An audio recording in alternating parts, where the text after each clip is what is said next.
Hi, I'm Patrick. And I'm Dave from Comics and More. And in this week's Comics and More podcast, we are going to do another Marvel Now episode, since there's a lot of cool books coming out from Marvel now. So, a couple weeks ago, Iron Man #1 came out. So we're going to talk about that first. And then we're going to go into 3 comics that came out this past week. So first, this is Iron Man #1. And that is written by Kieron Gillen and with art by Greg Land. And those two have teamed up before on some X-Men books in the past. Kieron Gillen is a creator that I've really enjoyed a lot of his past material, like with X-Men Sword series was where I first really discovered him. But I really liked his work in X-Men. And Greg Land is somebody who I think I first really noticed him when he did the X-Men Phoenix Endsong stuff, like those miniseries. But he has this very realistic type art. Wasn't he with CrossGen? Oh yeah, he did Sojourn with CrossGen. Thank you. He has very photo-referenced like faces and stuff to his characters. And I know you aren't a big fan of his art. He's kind of hit and miss for me. But I'm gonna show you like this panel here, like one of the first pages of this Iron Man series. And Tony Stark's face just looks very, very stiff. Mm-hmm. Like, the women I didn't mind as much, even though you can kind of... They're a little stiff, too, but Tony Stark's face in general throughout this really bugged me, actually. So, I mean, he does really good with, like, everything else except for the faces of the characters, I feel like. Like, I mean, this is a really cool, like, image that he created here. Well, that's good coloring. I mean, it is. I mean, it is. It's good coloring. But I mean, look at the design of it. Like the eyes, like through the. Yeah. The composition. Yeah, he didn't design the costume or Yeah, anything. the composition. But I mean, just the composition of the panel. Yeah. Like that was a really cool like moment in this issue. So, the art underwhelming in this issue, I thought. But story-wise, Kieron Gillen is the writer, and he's one of my favorites. So. I will go into that a little bit. And with this comic, you kind of see everything you kind of want to see with Tony Stark or Iron Man. Like, you know, you get to see him as the playboy, like, flirting with the women. You get to see him, like, in the action mode. You get to see him, like, doing some undercover stuff. You get to actually see him without his beard, too, which is interesting. They made kind of a comment about how that was a great disguise, like, just shaving off his beard. Mm-hmm. I thought that was kind of fun. But yeah, he's dealing... I'd never read the Extremis run. That this references Extremis a lot. And I guess that's what the new Iron Man movie is going to be about. So obviously, they want to kind of talk about Extremis quite a bit, like right now. But basically, what happens is there's this other scientist who has done this like genetic, I don't know, programming or something like that with these with some people, and AIM, is that who it is? Mm-hmm. Like somehow got their hands on it, it looks like, which is what you saw that like scene from, and the person who like kind of like worked with Extremis was killed, and she sent out kind of a distress call to other scientists, it sounds like. And Tony Stark's kind of investigating what happened, and he is led to this kind of like auction to like the highest bidder for people that want to acquire this stuff. I don't know, like, I guess it was a little muddled, like, the story, a little bit. I mean, you could tell what was going on, but, I don't know, like, if you haven't read, like, the Extremis stuff, I wasn't necessarily lost, but I felt like I was missing stuff. You know, did you feel that at all? Actually, no. No? Okay. The story I thought was notable for being so straightforward. Really? Yeah. I thought it was... I haven't read Extremis either. Mm-hmm. I didn't even know what Extremis was about. I just knew that Warren Ellis had done, Iron Man Extremis. I don't know if it was a storyline or a separate miniseries. But it took a while to, like, figure out who the scientist was, like, how AIM was involved, if at all, and... I don't know. I was a little confused until, like, toward the end, I guess, a little bit. Yeah, I don't know. For me, it seemed like it was laid out in a pretty straightforward fashion. Okay. As I said, that was kind of the most notable thing about the story was how just kind of basic and kind of clear and cleanly told it was, I thought. Mm-hmm. And I've not read a lot of Kieron Gillen stuff at all. Mm-hmm. I've read very little of it. I think I've only read a little bit of the... I think he was he one of the writers of Avengers vs. X-Men? I don't remember if he was one of I them. know he was involved in it. Yeah, I I'm don't know not what he did sure. exactly I with think it. maybe he wasn't. But I've read a few issues of Uncanny X-Men. Oh yeah, he did that Mr. Sinister issue. Which I didn't like at first, but it sort of grew on me a little bit as I read some more issues. But I'm not like a big fan of it. I didn't read the sword stuff that you really like. So I don't have much experience with Kieron Gillen, but what little else I have read, the adjective I keep wanting to like ascribe to his writing style is clean, which is a really weird adjective to describe a writing style, which surprised me that you thought it was muddled, because his stories just always seem very, he's not like someone like Jason Aaron on Wolverine and the X-Men, who is like deliberately quirky, has a lot of different things going on at the same time, has more of a, I would say, like a messy kind of writing style. It's just kind of like all over the place, but in a good way. Kieron Gillen, from what little I've read of his, but certainly I thought in this first issue of Iron Man, this is not a radical reinvention of Tony Stark. No. This is not a really out there crazy kind of story. This is a story that's very deliberately designed to appeal to people who have some passing familiarity with Iron Man. Maybe they read it years ago, maybe they're comics fans, but they've never really gotten into Iron Man, or they saw the Iron Man movie. And this, of all the Marvel Now material, I think works best as a introductory issue that you don't have to have a lot of knowledge for coming in. I didn't know who Extremis was, but everything you need to know about Extremis is in this issue. Okay, I still don't really know what Extremis is, I don't think. Well, Extremis, I guess I was maybe thrown with Extremis being as part of Extremis is a technique of genetically modifying these humans, and you can adapt them to have any sort of superpower you'd like. And we find out at the end of this issue that technology has already been sold to 4 other bidders. So, there is your first 5-issue storyline. 5 done-in-one stories connected to the Extremis concept. Oh, is that what it's going to be? Yeah, Oh. I think a perfect introduction to Iron Man. So, on a story level, I really enjoyed this comic. I thought it was... I liked that it was straightforward. I liked that it was just a good Iron Man adventure. Tony Stark he's got a little bit going on because, he's kind of struggling with faith versus reason because of some of the events in Avengers versus X-Men. But for the most part, this really doesn't draw on any like heavy continuity. It really just is kind of a stripped down, basic, well-told Iron Man story on a story level. With Pepper Potts. With Pepper Potts is in it.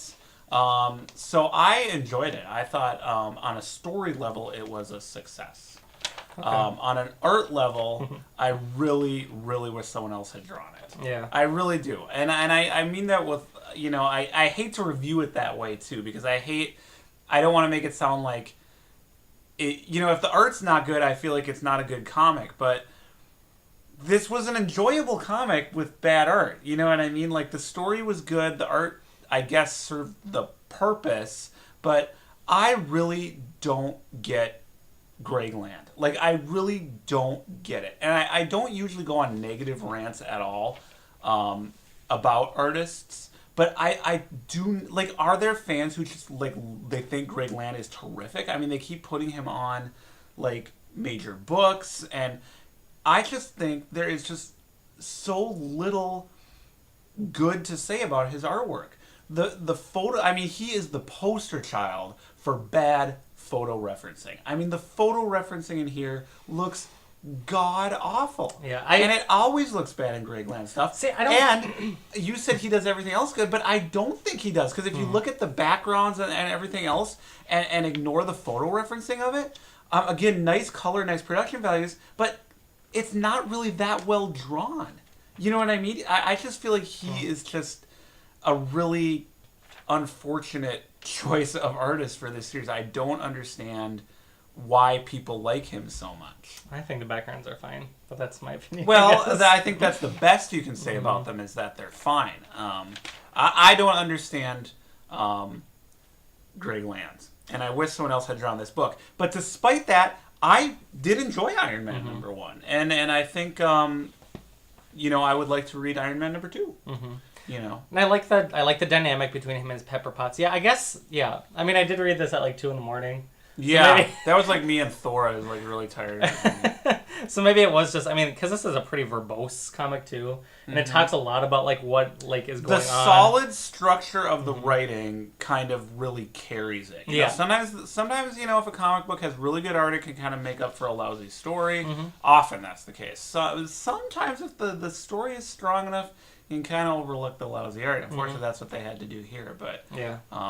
I think if this had different artists, this would be one of the better of the new Marvel books.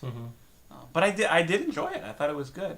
And I read the interview with Kieron Gillen where he said that's going to be the structure. It's going to be this 5 issues, self-contained, but connected to this extremis concept for the first story arc. And then with the second story arc, then he's going to start getting a little weirder. It's going to be tied into both, the events of Avengers versus X-Men a little bit more, and also the upcoming Guardians of the Galaxy, which Brian Michael Bendis is writing, and Iron Man is going to be a member of that team.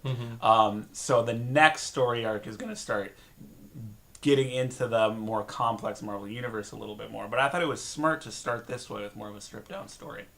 So despite some unfortunate artwork from Greg Land, I do recommend Iron Man #1. I enjoyed it. I had fun reading it. Yeah, it was fun. Yeah. And Kieron Gillen, I don't know, I just like him. Maybe I'm a little biased, but well, I liked his work here. Okay. Yeah. Check it out. Cool. Okay, so that's Iron Man #1. So we want to talk about this next? Yep.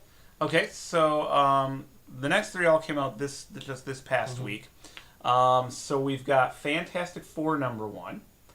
And this book was in the position of having to follow a really terrific run by Jonathan Hickman. I mean, a lot of these books had good writers on them, and in a lot of cases they just kind of switched books.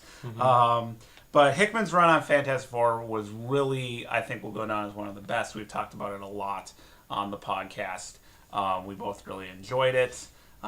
He spun FF out of that run. So this follows up directly on that. It's by Matt Fraction and Mark Bagley, who have not worked with these characters before. I thought they were really great choices to put on this book, and I really like this book. The premise essentially is that on an adventure, Mr. Fantastic Reed Richards is injured, and his normally pliant, virtually indestructible body was injured, and while he's investigating how this came to be, he discovers that his powers seem to be breaking down, and that he in fact may be dying, and he worries that this might be happening to the rest of the team as well.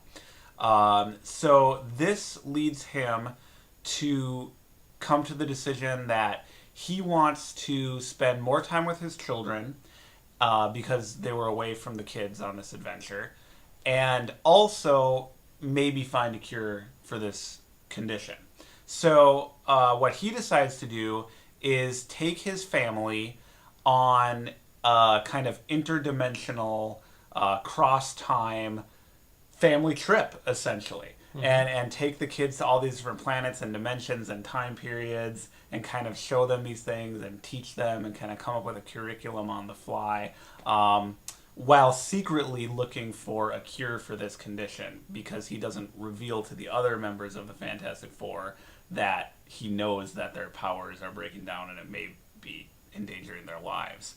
So he's got a little bit of a secret. So that's essentially what this first issue is about. It kind of sets up the premise for what the rest of the series is going to be, and there's some foreshadowing at the very beginning with Franklin and some dreams he's been having, so we know everything's not going to go well.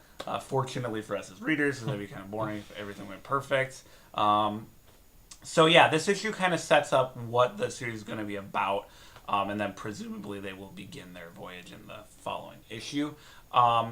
But it was very. It just had a really fresh feel to it. I thought all the characters were true to what we know of them. They're very well written.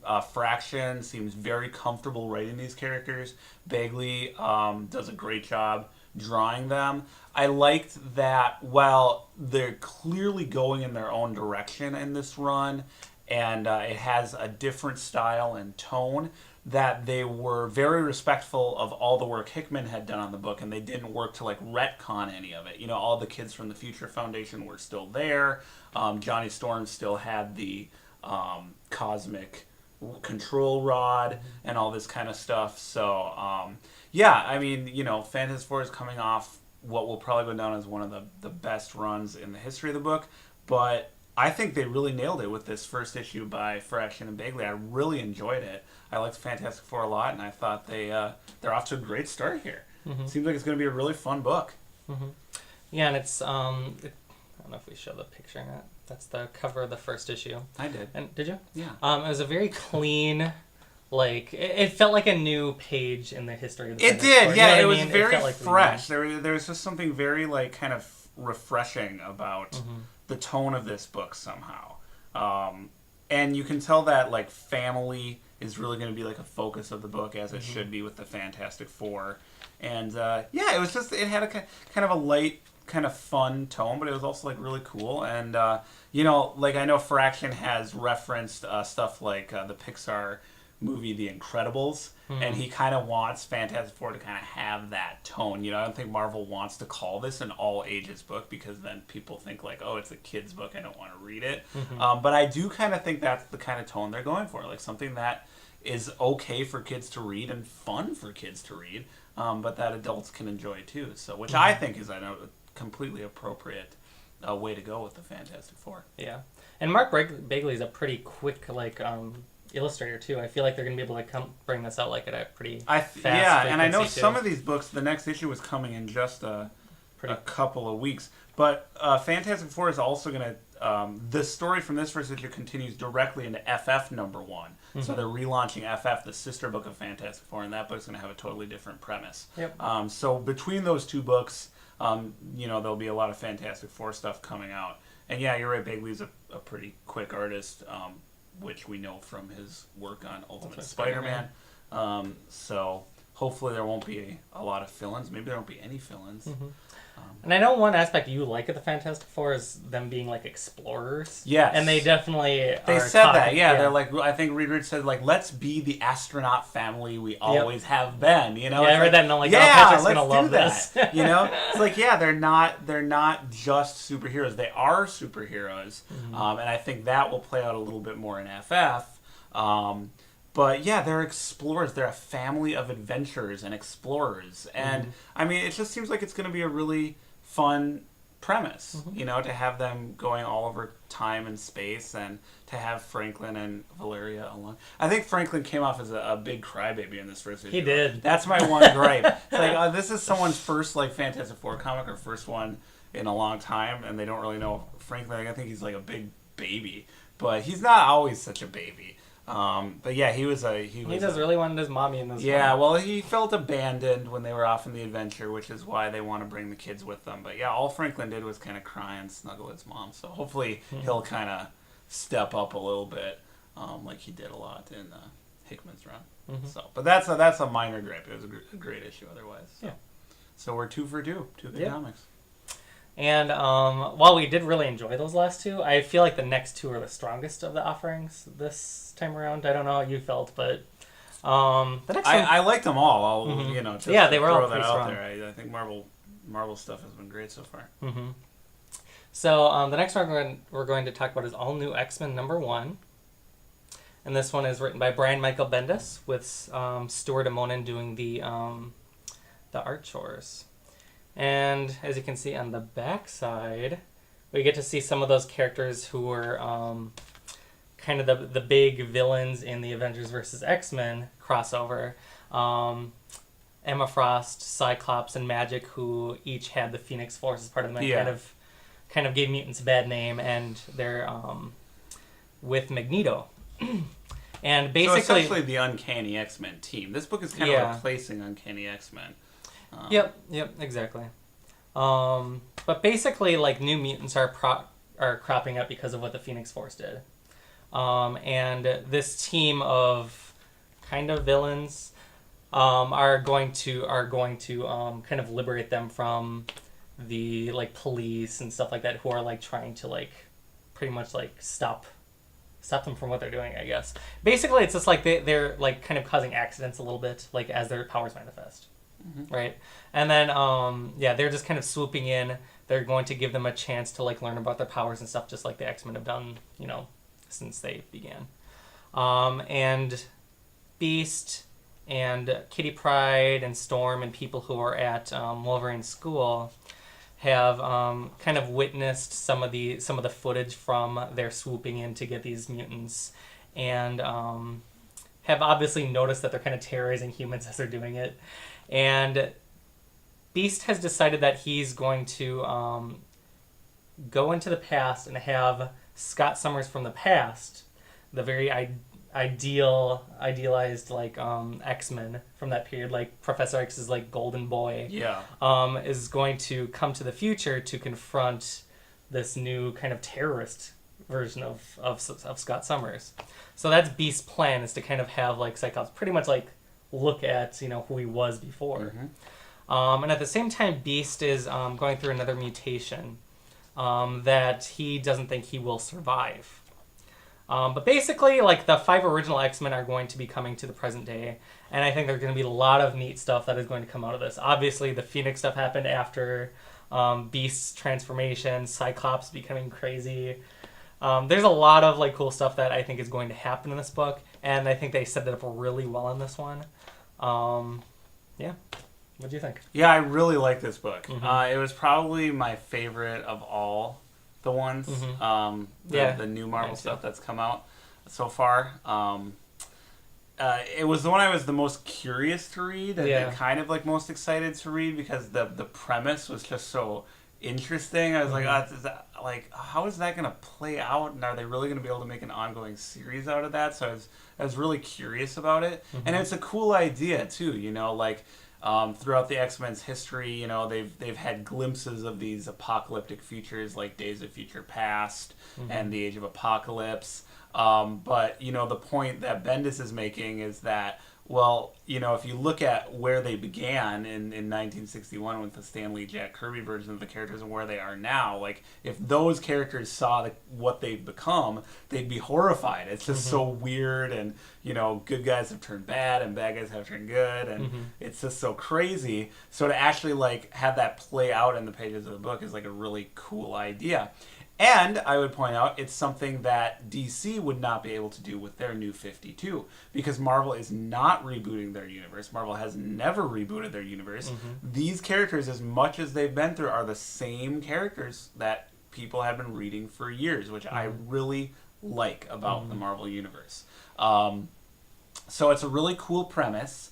And again, it's kind of set up here. Interesting that Beast finds that he may be dying because of a mutation, and that's what kind of sparks him to do his plan. And that's the same thing that's happening in Fantastic Four. I think that's probably just a coincidence. I'm sure. It's kind of interesting. So yeah, there's not too much more to say about the story other than what you described. I would say of all the creators working on all these books, writers and artists, the star of this show is Stuart Amona's artwork in All New X-Men, which looks phenomenal. There are just a lot of beautiful stop and look at them for a few minutes pages. There's one. It looks terrific throughout. I've liked his stuff ever since his work on Adventures of Superman back in the 90s. I've always really liked his stuff, and he's really evolved as an artist since then. This is the best thing I've ever seen him do. It looks absolutely gorgeous. So I really enjoyed the art. The writing was solid, very character-focused, as we would expect from Brian Michael Bendis. And I'm excited to be reading this book, too, because Bendis was on the Avengers for several years, almost a decade, I think. And now he's leaving those titles and coming over to the X-Men. Yeah, look where he was when he first took over the Avengers. and Bendis is really the one who kind of reinvented the Avengers and made them kind of the franchise that it is today. I mean, people forget now, but Avengers used to be like almost nothing. Like X-Men was the big thing. So he really built that franchise up. X-Men doesn't really need that kind of work. But I think it's cool. It's a cool opportunity, like, because I stopped reading Bendis's Avengers somewhere in there, and then, like, once you stop, it's, like, hard to find a way back in. So, like, I feel like this is a cool, like, opportunity to get in on the ground floor of what will likely be a very long run and the beginning of a building up of a franchise. They've already announced another X-Men book that Bendis is going to be doing. You know, kind of get into the ground floor of, like, the next big thing, you know. So I'm excited to follow it and see where he takes the characters. So, yeah, I thought it was just terrific. There was really nothing about it I didn't like. It looked beautiful. I just really can't say enough good things about Stuart Immonen's art here. It looks terrific. So, okay. All right. All new X-Men. So that was a good one. And then we just have one more to talk about. Yep.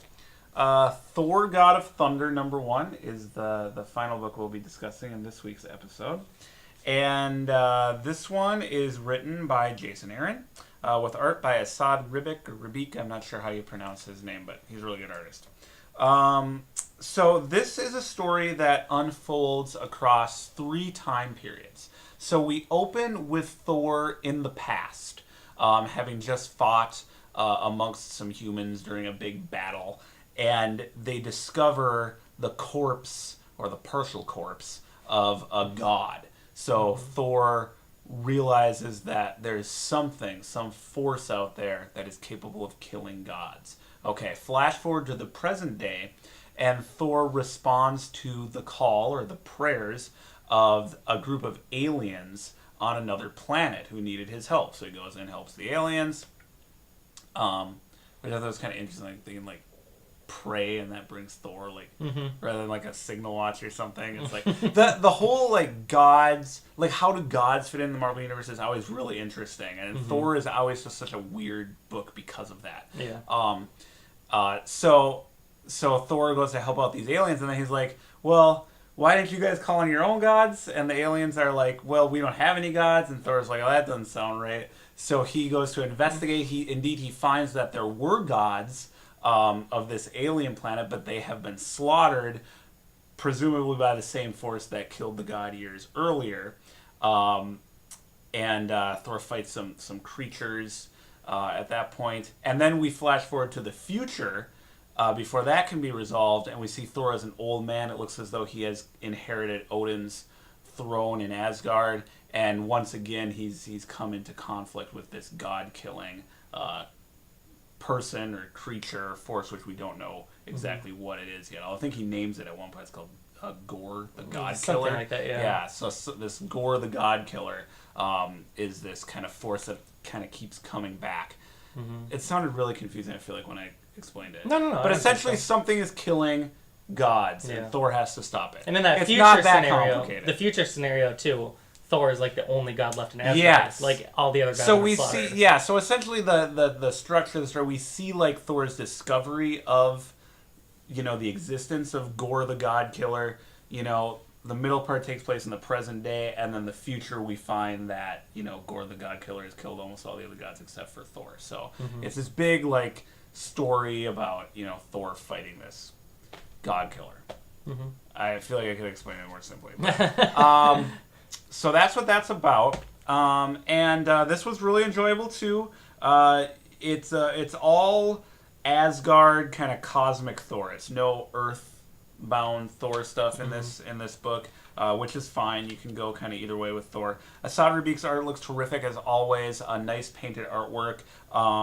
Beautiful colors by Dean White, who's done most of the coloring in the terrific Uncanny X-Force. And really, I think it's been White's coloring that's really held that book together visually, because they've had a lot of different artists on it. So I was really glad to see him as the colorist here, and his he looks great with Rebik's stuff. So yeah, Jason Aaron, I mean, I know him mostly from the Wolverine and the X-Men stuff. This is obviously played a little bit more straight than that, but just a little. Yeah, they're obviously having fun with the concept, though. It's nothing too, I mean, it's like Gore the God Killer, but there's nothing really portentous or heavy-handed about this comic book. This is just a fun book about Thor, big brawny guy who likes to, hit things with his hammer. And it's a lot. It was a lot of fun to read. I really enjoyed it. So, I don't know, they're 4 for 4 as far as the ones we're reviewing. I enjoyed this one too. I thought it was really good. Yeah, and I feel like with this one you get a lot of story to it. Jason Aaron is verbose. I mean, I feel like that's one thing I can say for him between the 2 books of his that I have read. But it's in a good way. Yeah, you're right. There's a lot packed in there. I mean, you definitely feel. But it's all good stuff. It's all good stuff. And I really liked how Thor, when he went to investigate to see what happened to the gods of this alien planet, like he was like exploring, like it was almost like I forget what they're called, Asgard. It was almost like their version of Asgard, but it was like all dark. All the rooms were empty. He was like exploring it. It was very eerie. Yeah. And then he gets to this last room that has chains across the front of it. And I think the artwork is a big part of like what creates that mood. Like I can't imagine, Greg Land. I mean, I'm serious though. I mean, that's why the art is really important, because it really carries a lot of the story, and like I said, the colors are a part of that. It was just like again, kind of like Iron Man. It was not, like Fantastic Four and All New X-Men All New X-Men's a new book, but they have really kind of new takes on the characters. They really like alter the status quo of the books.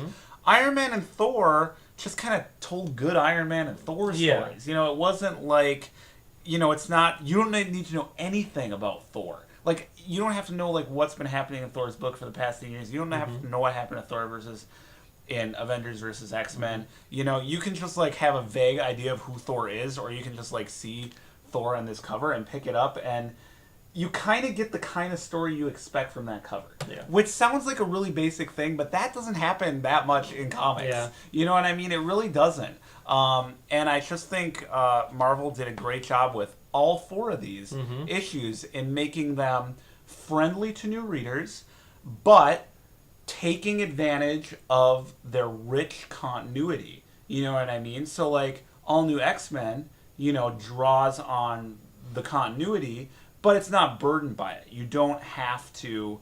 Everything you need to know is in this issue. You don't have to have read those original X-Men comics to understand what's going on. It's all very clearly explained, very new reader friendly.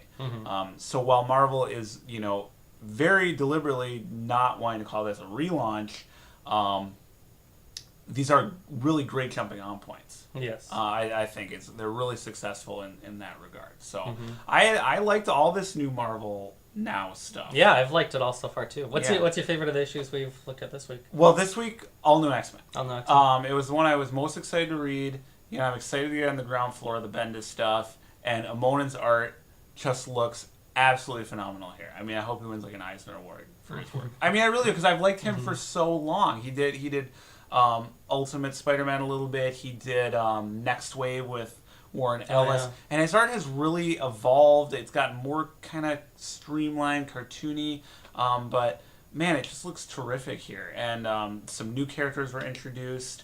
I like the girl who can stop time. Yeah, I thought that was really good. Yeah, and I thought that's how they would bring the X-Men to the future. I was like, a girl who has time powers, but it's actually not. But she had the cool glowing highlights in her hair. It's just a cool comic book. So, I'm such a Marvel fan these days. But they really did a great job with these books. So, so All New X-Men was my favorite. But I liked all of them. The thing I liked the least was Greg Land's art on Iron Man. But even there, Kieron Gillen's script was really fresh and engaging. I thought easy to follow. You were a little confused. I was just a little bit, but again, it was late. So. You know what? The effect it had on me was, I think, the effect Marvel wanted it to have. I was like, I kind of want to read Extremis now. And I kind of want to check out Matt Fraction's run on Iron Man, which immediately preceded this. It's like, it's that kind of comic book. It's like, you don't have to ever read the earlier Extremis comic books, but you'll probably want to, because this was a really good comic, and you probably want to know more. So, I don't know. To me, this is kind of how you do mainstream comics. Yep. And yeah, I'll definitely continue with all of these series. Yay. Again, Greg Land was my least favorite as well. I think my favorite was actually Thor, God of Thunder, which was, I almost didn't pick up. I just kind of like last minute I added that, Yeah. and I'm very glad just because of Jason Aaron. Yeah. And I'm really glad I did because it was awesome. Well, sometimes books can benefit too from like low expectation, like when you're not expecting. Like I think that was kind of like me with Iron Man. Like I didn't really have any particular expectations with Iron Man. It's just like, oh wow, this is like a really solid, good story. Like Iron Man's cool, you know. And as much as Jonathan Hickman had a great run on Fantastic Four, I do feel like his weaker stuff preceded this. So, you know what I mean? Like, it kind of, like, helped out, I think, Matt like Fraction his his Hickman's run, I mean, the last, wasn't like... so good at the end. Yeah, like, the last 6 months with all the, like, little one-shots, I thought that was easily the weakest material that he's turned out. So, it kind of worked out for Matt Fraction and Mark Bagley that they didn't have to follow up the strongest stuff. But... Well, and I think it's smart of them to, like, go in their own direction. You know, they're not trying to, like, out Hickman. Yes. You know, Hickman's a very particular kind of writer. He deals in, like, big ideas and big concepts, and this seems like it is going to be more kind of focused on the family aspect and the adventure and explorer aspect, and it just sounds like it's going to be a lot of fun. So there you go. So well, not week 2 of Marvel Now, but our second Marvel Now episode. I don't know how many weeks this has been going, but yeah, we'll definitely be having more Marvel Now podcasts in the future. FF is coming out soon, and several other things. New Hulk book coming out soon. So cool. Yeah, we will talk about that stuff later. But in the meantime, check out these 4 new books. They're awesome. Yeah, highly recommended. Yeah. Thank you for checking out this week, and we will see you later. Bye.